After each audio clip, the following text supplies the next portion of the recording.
Hi, everybody. Welcome back to the Artful Leadership interview series. I'm Rachelle Archer, and the Artful Leadership interview series is really a way to capture the stories of people who are doing transformative work in the arts with youth all over the world. The last couple episodes, we focused on folks who are doing work with underserved urban youth in San Diego. And today, we're going to travel all the way to Israel to talk to my friend Leetal Benzvi, who is doing expressive arts therapy work there.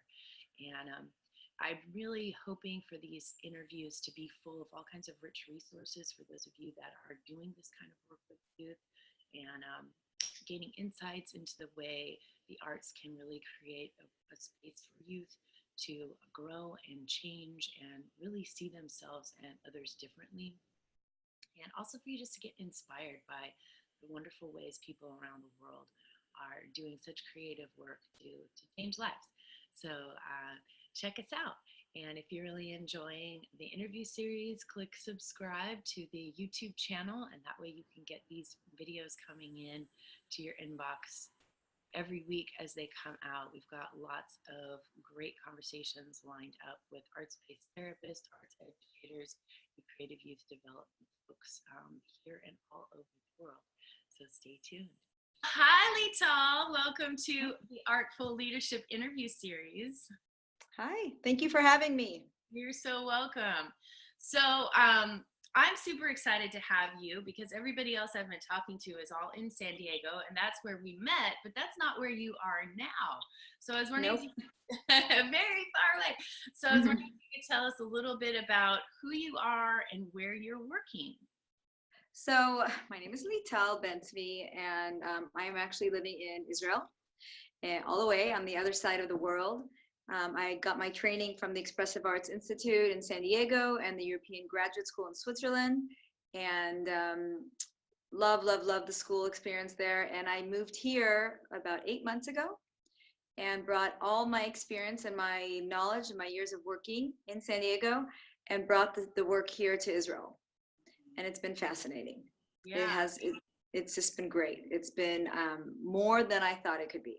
Okay, well, tell us a little bit about that. So I really arrived not knowing, not expecting, just assuming it was going to take time to build clientele and to for people to get to know the work that I do. But what I found here in Israel is that there's much more familiarity with the expressive arts world, more so with art therapy, drama therapy, dance therapy, and music therapy, each as individual. Uh-huh. So not so much as an intermodal expressive arts practice, but a lot of knowledge about the arts as a healing practice. So, I mean, just to give you an example, on my street alone are 4 art therapists. Wow. So, yeah, so there are so many people in this field here. It's a field that's very popular. It's a field that's very acceptable. There, in every school, there's an art therapist. In every medical center, there's an art therapist. In every clinic, there's art therapy. So everyone knows it's the go-to for therapy for kids before any other practice. So that was really welcoming to start, because I felt like, wow, these people know and appreciate and value my work, and I don't have to explain what I do. Yeah.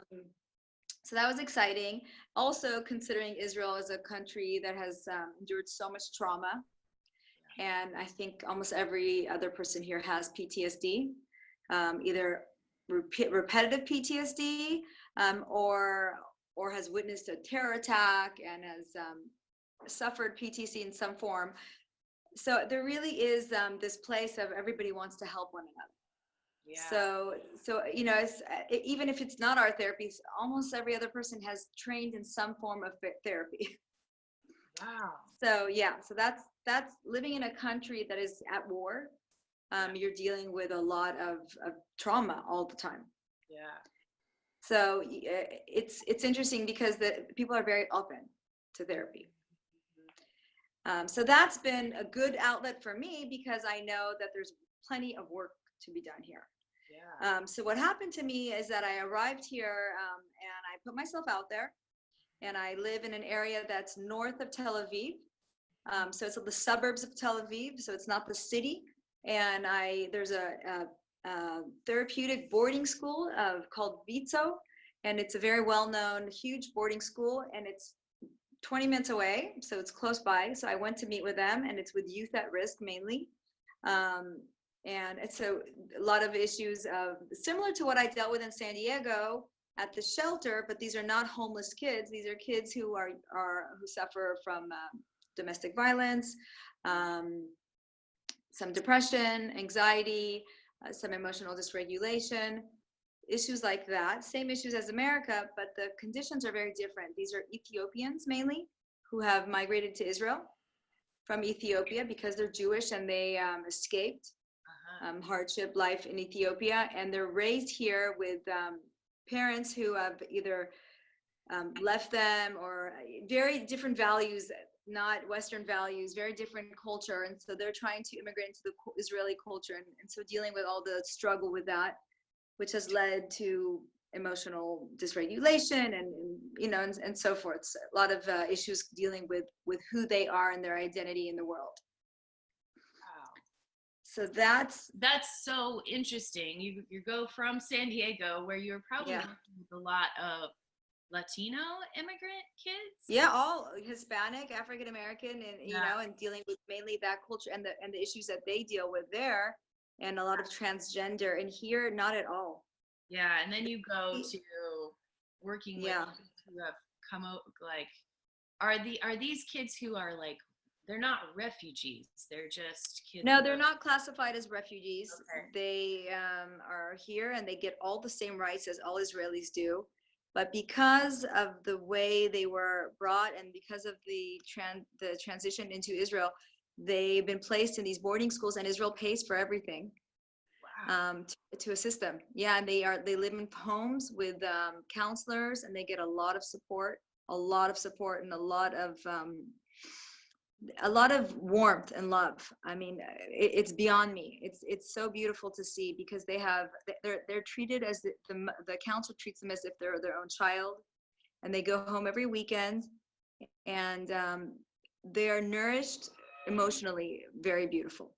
So the boarding school and the environment of Israel gives them this this unlimited love that is in our culture. And there's no judgment, and there's not like in America where we have racism. There is not. You don't see that here as much. Yeah. So it's, I mean, different story of very different story. So these are youth that are dealing with their trauma from moving from Ethiopia to Israel, and from not losing their identity as Ethiopians, although they don't even speak the language. They look Ethiopian. Everything visually looks, but they talk Hebrew like every other Israeli kid. So it's been interesting, that aspect. Yeah. That's the youth at risk. In addition, I work at the International American School, which is also in my neighborhood, and that's been fascinating. I was hired as an art teacher first, and then within, I think, a month, I started doing expressive arts therapy. Just clientele grew from word of mouth. I'm already booked, and it's just crazy. And what I've learned there is that we have a population of TCK kids. So what that is, third culture kids, who are children of diplomats who have moved pretty much every 2 years since birth. Wow. So they've lived all over the world, and they speak probably around 5 to 6 languages, and they are learning in American schools. So their English is their main language, but because they move every 2 years, they learn all these new languages, and they don't identify as Americans. Right. So they could be in their origin from Louisiana, but they've never lived in Louisiana. Right. So they don't connect with Americans. So it's this third culture community. And what happens is that they are in constant transition. Right. So they have attachment issues. They have anxiety of coming up. The next move is coming up. Depression, grieving, lots of grieving, and all those issues of also who am I, and where's my voice, and who am I in this world, and this is what I want to say. So a lot of need for expression, but this constant transition. So they build a wall of resilience, but I find that they really need to be heard. Yeah. Yeah. Well, this is so interesting that you're kind of developing this body of experience and body of work around youth in transition. Like, Totally. It's very interesting. And then, I mean, interesting theme in before all these different settings, youth who are transitioning and who. yeah, and well, and the crazy thing is, and I always remember this, that my professor Paulo Canil said to me in Switzerland, it is that point when you connect with your client from your own pain that you can make the change. Mhm. And I myself, have always been between Israel and America, and I've always been in this, who am I, Israeli American? My parents are Israeli, but I was raised in America, and I'm married to an Israeli, and my kids are also now in this transition. And so I definitely connect with these kids at the American school, and I'm able to help them and help find creative ways to give them their voice Yeah. and support their transition. Yeah. So can you tell us a little bit about, as an expressive arts therapist, I haven't featured an actual expressive arts therapist on the interview series so far, and I know a lot about that, but I think a Yeah. lot of other people don't. So what does that work look like in the group home that you're in and in the school where you are? What does that? Yeah, and then before I forget, remind me, there's another third population that I'm working with Oh, PTSD, okay. with soldiers. Oh, So okay. that's another area. We'll get to that if once we, yeah, I just don't forget, because it's a really exciting work. Yeah. So what was your question? How does the expressive arts? Yeah, what does your arts-based work look like? When Okay, well that's very interesting, because again, comparing to when I worked back in San Diego at a homeless shelter, where I had limited resources, I was in limited materials, and I just really worked with what we had, and the conditions were really tough. Yeah. Here I have much more available supplies, maybe more at the American school, where it's unlimited. I mean, it's to the other extreme, where I can really have any supply I want, because money's not an issue. But what I'm finding, let's just focus at the American school right now. What I'm finding is that the work looks like about a lot of visual arts, and then a lot of poetry. We're doing a lot of transitioning from poetry to visual arts. I'm working on a couple exhibitions to show the work, that their voices. That what I do find is that you're dealing with a clientele that wants to see an end result, the parents, and so it's or a type of behavior that doesn't give it enough place to show their pain, because there's a lot of emphasis on high skill art shows all the time.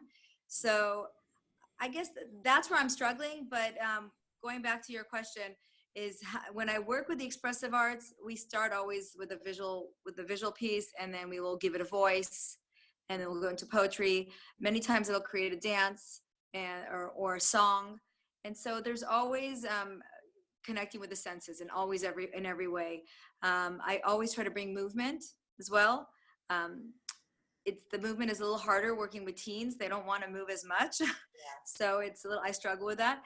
But with the youth, with the girls, the teen girls, they're very receptive. They want to move more. They want to dance. They want to create. They want to collaborate. They actually, a group of teens came up to me the other day and said, "Miss Leetal, can we start an expressive arts mental health club?" Yeah. And I'm like, yes. So they are advocating for it at the school. Yeah. It's speaking for itself. Once they've discovered this world of expressive arts, and that there's this person that can guide them, they are doing the work themselves. I don't even have to try to pitch it anymore. Right. So that is just, for me, just so heartwarming, and I'm just so excited to see what's going to come from it.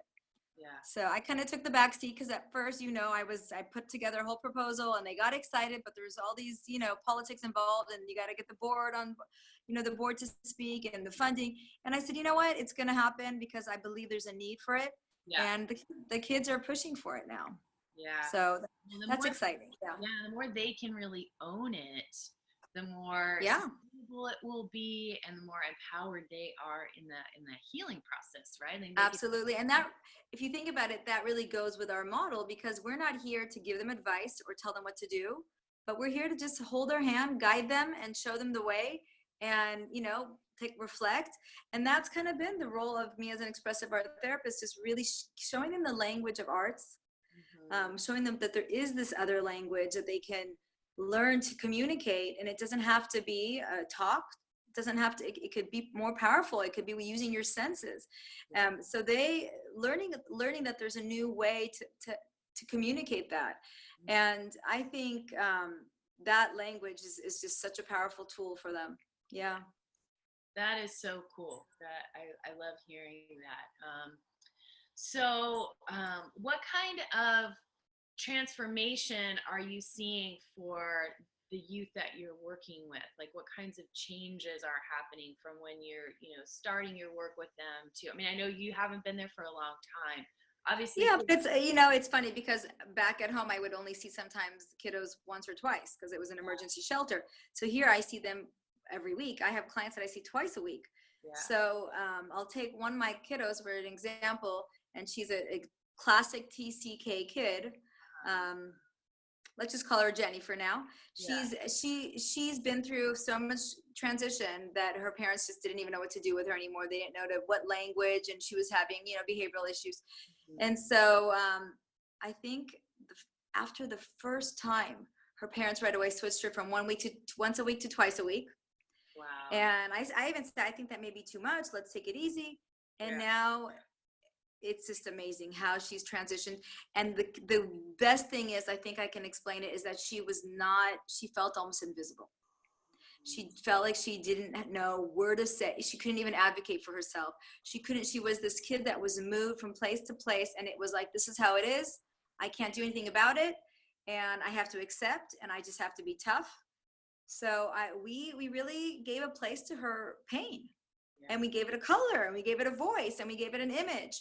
And that image, became a story, and that story became role playing, and we did drama work, we did playback, and then we gave it a dance. And so it's really played on all different levels of the arts.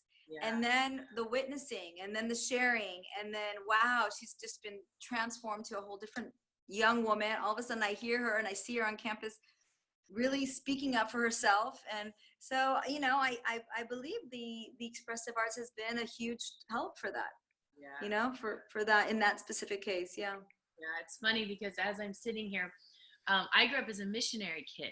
So I have a very similar story where I was moving from one country to the next and all over the place. So you can relate totally. Childhood and teen years. So that's also my connection to youth in transition, because I wish that I had a very loving family, but I wish that I had an experience where I could really share the pain that I felt around and feeling displaced and not, like, losing my identity, and like, where do I belong and who are my people, and every time absolutely I lose it. And I ended up kind of feeling like an outsider all the time, which caused me to connect to like an outsider culture. So I started to do drugs, I started to party, I started to do a lot of things to just numb all that pain. I felt like I had no power to choose what I wanted or to choose my path, because it was not only my parents making decisions for me, it was also sort of coming down from God. God was calling the family to go somewhere. So as I'm listening to this story, I'm like, wow, like, I can't imagine how empowering that must be because I've had those experiences as an adult, but as a teenager in that situation. And you think they're already teens, they're dealing with the hormones, and being a teenager, we all know being a teenager is not easy. And then and then you put on all this extra stuff. So I think just having that person that they can trust and voice their pain and share it in a safe place I think it's been really nice. And the school has 3 psychologists, and I at first was concerned, I don't know if I have a place. But these psychologists are all about helping them go to Harvard and Yale, and what do you need to do to get your and so it's not, I'm not to take away from that. That's a very important role that they're doing, but the expressive arts is giving them that voice. And what's amazing, and this is where I'm going next with the school, is that the staff who are coming from America too, because 50% of our staff are American, and they come for 2 years. So the staff is feeling extremely isolated in this foreign country of Israel, and Israel is not an easy country. I mean, we have sirens that go off if rockets are flying over, and if you're not familiar with this culture, it's very scary. So I'm actually supporting all the staff. I mean, I'm going and doing meetings with the staff, and I'm creating now a professional development course that will help them also have a voice, express their pain. And living in a foreign country, isolated, they feel like they're in a bubble at the school, and they're scared to get out of that culture. They don't know how to get out to the world and experience the beauty of Israel. So it's been really many levels. It's been interesting to see how there's been the expressive arts can assist this population. Yeah, well, and I would imagine that there's also a greater sense of community that gets built as people are connected. Are you seeing any of that? Yeah, that for sure. I mean, it's still slowly, because again, you're working with the kids. It's for some reason easier. The kids are building that community. That with the staff, it's taking more time, because again, it's giving that safe place to voice. They're scared. They have, that they don't want to lose their job if they say that it's been too hard. So it's taking time to build that culture, but that is definitely one of my goals. Yeah, cool. Is to create that culture of community through the arts. Yeah. And using art as a tool to express yourself and to see, what people are going through, and give it a special place. I mean, you can see that they're so thirsty for this, but it's still, it's going to take some time. Yeah. Very cool. So you mentioned one of your professors that has had some ideas that have inspired you. And I'm just curious, are there any like thought leaders or authors or professors or anybody that you've studied that has really inspired you in your work? Well, I think, I keep going back to the same books that I've got at EGS, Principles and Practice by, Stephen Levine, Paulo Coelho, huge, inspiration, Judith Greer, Judith and Wes, my teachers from San Diego were my mentors all along the journey. And I owe so much to them, to who I am today. They really instilled the values of expressive arts in every work I do. I always think, oh, they'd be so proud. And I think when I struggle, or when I need something, and that's something that I'm missing so much, is my sisters, from my cohort, Jamie, Ann, Suk Young, anytime I have a question, I get on my WhatsApp and I ask them, and or face, because they know this work so well, they know me so well, and they're my go-to people all the time. It's like, no bullshit, I need a call, and 2:00 in the morning, and what do I do? This is my case study, help me. Or Jamie, this is going on, I need your help. So those three women are my sisters, always have, throughout this whole journey, and I don't know what I would do without them. So they inspire me. You inspire me, Rachelle, with the work that you do. And, and everything that you're doing right now is inspiring, and taking the expressive arts to different levels. That's exciting. It's innovative. It's definitely my dream, to take this work on huge collaborative levels. I have so much ideas and plans in Israel to do. I'm excited. It's going to happen. I just need to hold myself back to not go too fast, because that's what I tend to do. And then I get all burnt out.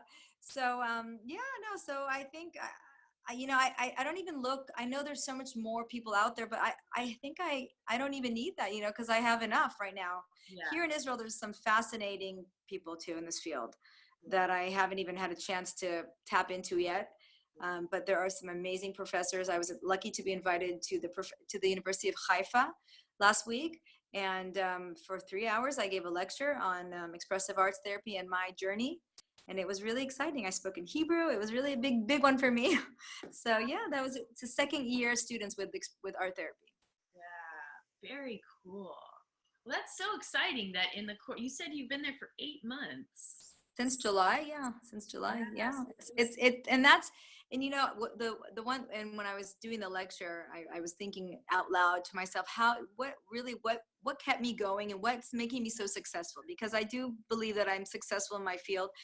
And what is it that got me to where I am? And I came up with really three things.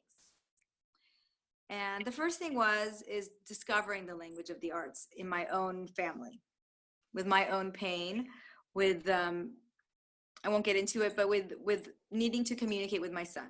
So that was the first thing, and music was the tool. So once I discovered that there is a way, I said this can help so many other people. And then so it was fun discovering the language of the arts. The second thing was trusting the product, trusting the process, trusting that this does work. Yeah. So that trust is what kept me going all along. Whenever I had doubts, I would go back to the trust. Yeah. And the third thing is courage. Having the courage to just, and courage is two things. Courage is working in the moment and taking a client who you don't even know if this is gonna work, but taking them to a dance and offering them that dance and saying, you know what, I'm going to be bold here and I'm just going to put it out there because I know it'll do so well. But having that courage to do that, and also having the courage to put myself out there and appear and show up for what I believe. Yeah. So I think those three things are what kept me going. Or what keep me going every day. Yeah. So it really comes out of a place of deep knowing in your own experience, and then you're able to give that away to others. And because you own it so much, it's like you're like, I believe this works. Like, we got this. We're doing this. And that's the only way to do it. I can't do it any other way. It's my authentic way. It could not have been done another way. I could not fake it. It's deep down core feeling that this works, and oh my God, I love it, and oh my God, I know it, and I feel it, I see it, there's no other way. So that's the way. That's been what's guiding me all along. Yeah. That is awesome. So being out there in Israel, far away from like your sisterhood and your roots out here in San Diego, is there anything that you need from the community, from the sort of artful leadership community out here, in terms of support or, other things that you're doing? It's hard because I'm really far away. So it's hard to, just any communication and connection is always good. It would be great to do more stuff like this, where we can do Skype and we can do community, where you don't physically have to be present, or even a forum of questions, with the expressive arts. That would be awesome. Some, chat that we can have it ongoing to hear ideas. I'd love, we always feed off of each other ideas. Yeah. So to hear projects that other people have done and it's been successful. Yeah. Those are things that are always good to hear and see and learn. I don't know, I'm going to see if I can make it to the symposium in Ireland next month. But if I can't, like, those are, more ways to, to even if somebody was going to the symposium, to kind of broadcast what they see and what they hear and what they've learned. And it's exciting to, to share, basically to share more. Yeah. I think we can help each other more with that. Yeah, that's cool. Well, that's a great idea for me with this platform that I'm creating with this whole artful leadership community. It's like, how can I create a group or a space where we can connect, even if it's like a group chat via Zoom, or a Facebook page. Yeah, Facebook group or whatever, a place where we can all kind of go, hey, this is what I'm doing. What do you think? That would be awesome. And people since we all speak the same language, just to even hear, like, or if you go to an exhibition and you get inspired and you share, oh, I saw this painting and I thought this could work great for my girls group, or, and hearing that, or also hearing about your struggles and saying, I messed up here and this is how I would have done it. And what do you guys think, Yeah. The more of opening that conversation, and learning about different cultures. We each go through different experiences, different populations, and learning from each other more. Yeah, that would be great. Cool. Well, that's really great feedback. Like, I'll give you an example right now, and this is the third project that I'm working on right now. Oh, cool. I'm given this opportunity to work with a group of soldiers that have suffered from PTSD, like severe PTSD, and the country does not yet classify them as non-functioning PTSD post soldiers. and they're not functioning. I mean, they're at a level where they can't work, they can't keep a relationship, they are not able to get out of bed. I mean, there's a lot of soldiers like that. And as we know in America too, veterans, and these are young kids, because in Israel at 18 you go to the army, it's mandatory. So these are people who are in their 30s, who are still suffering from PTSD and have never been able to really work it out and get the support they need. So I've been given this opportunity to do a 6-week session with them through the expressive arts. And my goal is, I mean, there's only so much I will be able to get done in 6 weeks, but my goal is to make a strong statement of their pain. And I'm planning to do body sculptures and display it in the streets of Tel Aviv using poetry and invisible body sculptures. And I mean, I'm so happy to share it. Once, God willing, it'll take off. But I have this vision, and I have these boys who want to do it, these guys who are excited to do it, and they're enough willing to want to share their stories and to show it to the world. So it's like it can't be more of a perfect tool. So I'm excited about that. Wow. That's going to be amazing. I can't wait to see what that looks like. We'll see. I'll keep you posted. Yeah. Well, good for you for just getting out there and getting involved in all these powerful places of using the arts. I'm excited. That's more than I knew about. So no, we'll see. You know, and again, it's just getting out there and doing it and trying. And if it doesn't work, it's okay. You keep going, try something else. Yeah, constantly building connections, building relationships, and those things carry on. That's been my experience. Absolutely. Yeah. So, is there anything else that you want to share about, that you think people would be interested in hearing about your work or your own story? Well, I think, the one area, and I will actually share just a little story that recently that I had. I was invited to a sculpture workshop. And what happens as an expressive art therapist, at least to me, is that I get so caught up in the work that my own artist in me gets a little bit left behind. And I was invited to this body sculpturing workshop. I was working with clay, and I really went in just thinking, oh, I'll just go because I'll support this person who invited me. And I went in, and I've never connected with clay. I've done it a lot in therapy, but I've never had a practice of creating sculptures. And it was a 3-hour workshop, and the facilitator led it in a very expressive arts way with a circle. She's not an expressive art therapist, but she did a little ritual, and we had it blinded, and we got sensitive to the materials, and it was just fascinating what happened to me. I got, like, it was like magic. I just became alive again through the arts in a different lens, not as a therapist, but as an artist. And it reminded me how it's crucial for my well-being to be a good therapist and a human being, is how much I need that always within my soul. So I've made it a point to attend playback every week, dance every week. I go dancing in Tel Aviv. Every week I go dancing, and I have my art practice. And without that, I don't think I could do what I do properly. And so it's really my diet and medicine, as they call it.